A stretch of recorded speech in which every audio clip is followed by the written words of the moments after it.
নিজের ছেলেকে আব্বু এবং মেয়েকে আম্মু সম্বোধন করে ডাকা যাবে কিনা, খাওয়ার সময় সালাম দেওয়া যাবে কিনা, ঘুষ দিয়ে চাকরি নিলে সারা জীবন ইনকাম কি ঘুষের টাকার মতো হয়ে যাবে, আমার মেয়ের বয়স 3 বছর, সে আমার নামাজের আদায়ের সময় বারবার সামনে আসে, তাতে কি গুনাহ হবে, আমার নামাজ নষ্ট হবে কিনা। আমাদের দেশ সচরাচর দেখা যায় মৃত ব্যক্তিকে গোসল দেওয়ার পর গোসল দেওয়ার স্থানে 41 দিন পর্যন্ত কাউকে যেতে মানা করা হয়, সেখানে সন্ধ্যাবেলা 41 দিন পর্যন্ত আগরবাতি বা মোমবাতি জ্বালানো হয়। এটা কি শরীয়ত সম্মত? মৃত ব্যক্তির জন্য দোয়া করার সুন্নাহ পদ্ধতি কি? আবেগের বশে ফোনে দুজন কবুল বলে ফেলেছি, আমাদের কি বিয়ে হয়ে গিয়েছে? চোখের পাতায় আইলাইনার দেওয়া জায়েজ হবে কিনা। আমার ছোট বাচ্চা ঘন ঘন দুধ বমি করে, ছোট বাচ্চার এই বমি গায়ে লাগলে সে কাপড় কি নামাজ হবে? নামাজে দাঁড়ানোর পর নাকি ডান পায়ের বুড়ো আঙ্গুল নাড়ানো যায় না, এটা কি সত্য? ফজর নামাজের আজানে আসসালাতু খায়রুম মিনান নাওম বলার সময় আমরা উত্তরে কি পড়ব? অনেক বয়স হওয়ার পরও আমার বড় ভাই বিয়ে করছে না, পরিবার চাচ্ছে আমাকে বিয়ে করাতে, কিন্তু আমি সমাজের মধ্যে লজ্জিত হয়ে যাচ্ছি, আমার কি করণীয়? চলুন তাহলে আর বিলম্ব না করে আপনাদের প্রশ্নের উত্তর দেওয়ার আলোকিত ভবনে আমরা প্রবেশ করি এবং শুরু করি আমরা প্রশ্নোত্তর দেওয়ার পালা। আবু রেজা ইনুর আপনি লিখেছেন, আমার ছোট বাচ্চা ঘন ঘন দুধ বমি করে, ছোট বাচ্চার এই বমি গায়ে লাগলে সে কাপড় কি নামাজ হবে? বাচ্চা যদি বমি করে এবং সেটা আপনার কাপড় লেগে যায়, অবশ্যই যে অংশে লাগবে সে অংশ নাপাক হবে, অংশ আপনি ধুয়ে ফেলবেন, বাকি কাপড় পাক আছে বাকি থাকবে, যেটুকু লাগবে সেটুকু ধুয়ে ফেললে পাক হয়ে যাবে। এইচএস সাথে আপনি লিখেছেন, পার্লারে কোকড়া চুল সোজা করলে কি গুনাহ হবে? কোকড়া চুল আপনার যদি মনে করেন যে এটা আপনার সৃষ্টিগত একটা সমস্যা, আপনার এটা রোগের মতো অস্বাভাবিকতা আছে এর মধ্যে, তাহলে সেক্ষেত্রে এটা সোজা করার জন্য আপনি চেষ্টা করলেন এবং ব্যবস্থা নিলেন, তাতে ইনশাআল্লাহ গুনাহ হবে না। রেজাউল আমিন আপনি লিখেছেন, অনেক বয়স হওয়ার পরও আমার বড় ভাই বিয়ে করছে না, পরিবার চাচ্ছে আমাকে বিয়ে করাতে, কিন্তু আমি সমাজের মধ্যে লজ্জিত হয়ে যাচ্ছি, আমার কি করণীয়? লজ্জিত আর কিছু নেই, বিয়ে বড় ভাইয়ের আগে ছোট ভাই করলে যে কোনো গুনাহ হয় এরকম না, এটাকে দোষণীয় মনে করাটা আমাদের সমাজের ত্রুটি বরং, অতএব সমাজের ভুল ভাঙার চেষ্টা করাটা দোষণীয় কিছু না। আপনার পরিবার যে আপনাকে বিয়ে করতে চাচ্ছে এটাই তো শুকর আদায় করার মতো বিষয়। যে অনেক পরিবার তো বড় ভাই বিয়ে না করলে ছোট ভাইকে আটকে রাখেন, আপনার বড় ভাই আটকাচ্ছে না, আমার মনে হয় আপনার বিয়ে করতে আগ্রহী হওয়া উচিত। নারুজ্জামান সরকার এর থেকে আপনি লিখেছেন, ঘুষ দিয়ে চাকরি নিলে সারা জীবন ইনকাম কি ঘুষের টাকার মতো হয়ে যাবে? না, ঘুষের টাকা দিয়ে ঘুষ দিয়ে যদি চাকরি নেন, চাকরিটা যদি হালাল হয় তাহলে আপনার সারা জীবনের ইনকামটাই হারাম হয়ে যাবে, সেরকম না। তবে ঘুষ দিয়ে চাকরি দিয়ে যে অন্যায় করেছেন সেটুকু আপনি হারাম কাজ করেছেন এবং তার জন্য আল্লাহর কাছে আপনাকে তওবা করতে হবে, ইস্তিগফার করতে হবে এবং গুনাহ থেকে বেরিয়ে আসার জন্য চেষ্টা করতে হবে। পরবর্তীতে যেন আর কখনো না হয় বলে সে চেষ্টা করতে হবে, কিন্তু পরবর্তীর উপার্জনগুলো আপনার এর কারণে সবগুলো হারাম হয়ে যাবে না। শিহাব আপনি লিখেছেন, খাওয়ার সময় সালাম দেওয়া যাবে কিনা। খাওয়ার সময় সালাম দেওয়া নেওয়াতে মৌলিকভাবে কোনো অসুবিধা নেই, যদি ডিস্টার্ব ফিল না করেন যাকে সালাম দিয়েছেন তিনি, তাহলে সেক্ষেত্রে খাওয়ার ফাঁকে ফাঁকে আমরা কথা বললে সেটা যেরকম নাজায়েজ নয়, ঠিক সালাম আদান প্রদান করলে সেটা নাজায়েজ নয়। আমরা অনেকে মনে করি খাওয়া আর ইবাদত করা সমান, খাওয়া আর নামাজ পড়া সমান, এরকম অনেক মুখরোচক কথা বা অনেক বলি আমরা শুনতে পাই, এগুলোর কোনো ভিত্তি নেই। নামাজ এরকম কথা বলা যায় না, সালাম দেওয়া যায় না, খাওয়ার সেরকম কথা বলা যাবে না, বোবার মতো বসে খেতে হবে এবং সালাম দেওয়া যাবে না, এরকমটা আমরা অনেকে মনে করি, এটা সঠিক নয়। আশরাফুল হক শুভ আপনি জানতে চেয়েছেন, আমাদের দেশ সচরাচর দেখা যায় মৃত ব্যক্তিকে গোসল দেওয়ার পর গোসল দেওয়ার স্থানে 41 দিন পর্যন্ত কাউকে যেতে মানা করা হয়, সেখানে সন্ধ্যাবেলা 41 দিন পর্যন্ত আগরবাতি বা মোমবাতি জ্বালানো হয়, এটা কি শরীয়ত সম্মত? কোনো জায়গায় মৃত ব্যক্তিকে গোসল দেওয়া হলে সেখানে এই প্রথাটি আমাদের সমাজে অনেক ক্ষেত্রেই প্রচলিত আছে, যে আগরবাতি বা মোমবাতি ইত্যাদি সেখানে আপনার জ্বালানো হয় এবং সন্ধ্যাবেলা 41 দিন পর্যন্ত এই কাজটি করা হয়, কেউ সেখানে যেতে চাইলে নিষেধ করা হয়। এটি সম্পূর্ণ কুসংস্কার এবং এ ধরনের বিশ্বাসগুলো শিরকি বিশ্বাস, কুসংস্কারচ্ছন্ন বিশ্বাস, এর বেশিরভাগই এসছে হিন্দু সমাজ থেকে। একজন মুসলমানের এই সমস্ত কুসংস্কারকে বর্জন করা উচিত। যেখানে গোসল দেওয়া হবে সে জায়গার বিশেষ কোনো বিধান নাই, সেটা অন্য 10টা জায়গার মতোই একটি জায়গা।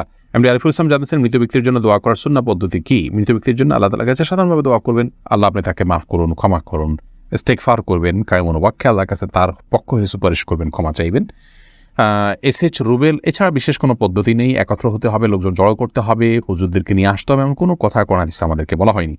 আমির আনুর আপনি লিখেছেন, চোখের পাতায় আইলাইনার দেওয়া জায়েজ হবে কিনা। আপনি আইলাইনার যদি দেন বা সাজসজ্জার জন্য দেন তাহলে সেক্ষেত্রে চোখের সৌন্দর্য বৃদ্ধি করার উদ্দেশ্যে দিতে পারেন, স্বামী থাকলে স্বামীকে প্রদর্শন করবার জন্য, কিংবা মাহারামদের সামনে শুধুমাত্র এটি প্রদর্শিত হবে।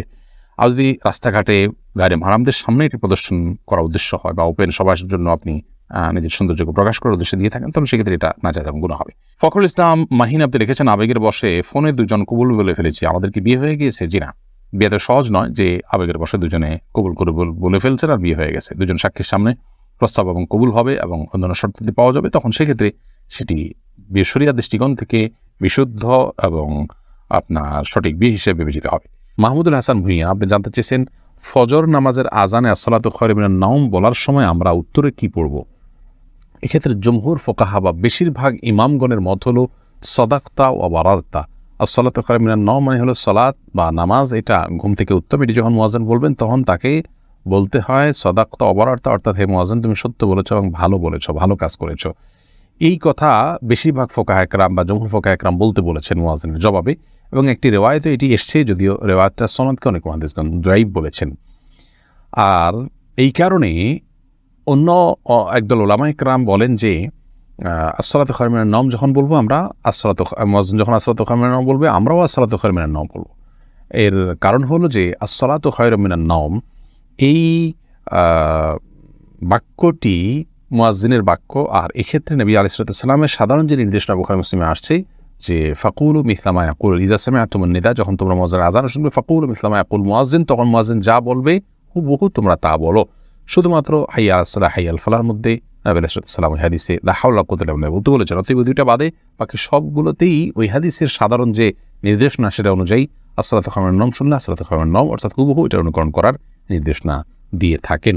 এসেছে রুবেল, আপনি জানতে চেয়েছেন আইডি থেকে নামাজে দাঁড়ানোর পর নাকি ডান পায়ের বুড়ো আঙ্গুল নাড়ানো যায় না, এটা কি সত্য? না, এরকম কোনো কথা আমাদের জানা নেই, প্রয়োজন হলে নাড়ানো যেতে পারে। সামি আপনি লিখেছেন মনের মধ্যে খারাপ চিন্তা আসলে কি করণীয়? মনের মধ্যে খারাপ চিন্তা যদি আসে তাহলে সেক্ষেত্রে প্রথমত সেখান থেকে নিজেকে সরাবার জন্য আপনার চেষ্টা করা।